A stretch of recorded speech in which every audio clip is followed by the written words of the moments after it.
Bonjour, dans le cadre de cours techniques modernes d'analyse des systèmes, je vous présente aujourd'hui le phénomène de magnétorésistance géante.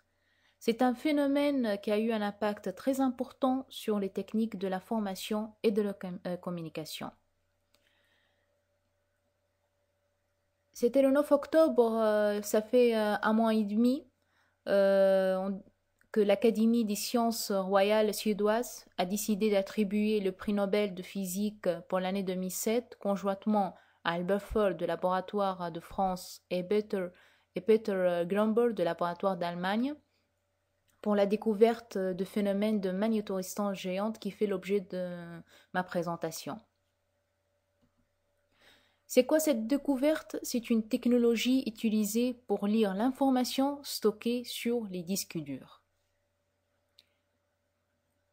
Je passe maintenant à vous fournir comme genre cheminement de cette découverte au niveau son début, puis après au niveau son développement, ensuite au niveau jusqu'à nos jours maintenant.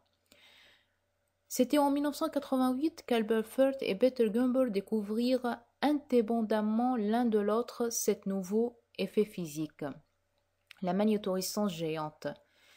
C'est un effet très utile pour la lecture des disques durs, où l'information mémorisée magnétiquement doit être convertie ou courant électrique.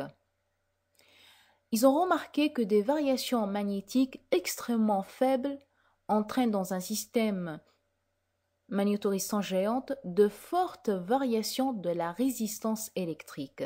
C'est quoi la résistance électrique? Elle est due aux collisions des électrons avec les irrégularités et impuretés de matériaux, les empêchent de se déplacer vers l'avant. On voit que les électrons probablement prennent un chemin, trajectoire rectiligne, mais on voit que certains électrons dévient de leur chemin. Donc, plus les électrons sont gênés dans leur parcours, plus la résistance sera très élevée.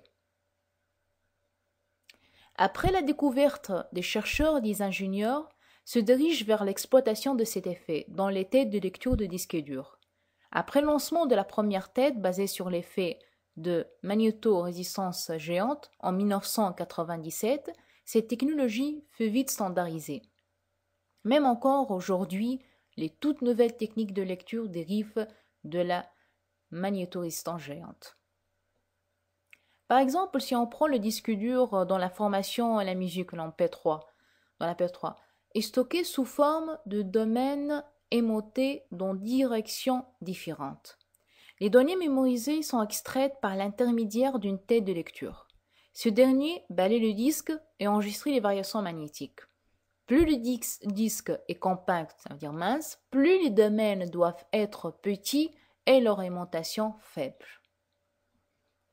Donc, un disque dur doit être lu par une tête d'autant plus sensible dans ce cas, qu'on veuille stocker des informations de manière très dense. Qu'est-ce que l'effet de magnétorésistance géante? C'est une tête de lecture basée sur l'effet magnétorésistance, est capable de convertir d'infimes variations magnétiques en des variations de résistance électrique.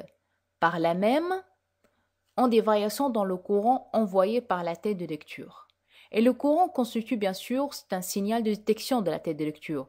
Et les différentes puissances de ce courant représentent des valeurs binaires, 0 ou 1.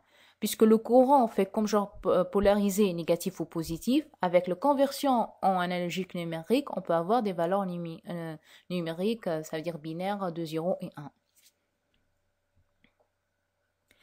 C'est grâce à cette technologie qu'une miniaturisation radicale des disques durs a été possible ces dernières années. On peut aussi la considérer comme l'une des premières applications véritablement significatives de la nanotechnologie Xipromotos. Elle joue également un grand rôle pour les capteurs magnétiques et les mémoires Magnetic Random Access Memory. Dans la prochaine présentation, j'entre plus de détails parce que cette présentation, c'est comme une introduction sur le phénomène. Et en plus, j'ai trouvé que cette découverte aussi a fait émerger un nouveau type d'électronique qu'on l'appelle spintronique. Donc, dans la prochaine présentation, je vais être plus en détail, expliquer le phénomène, comment ça marche.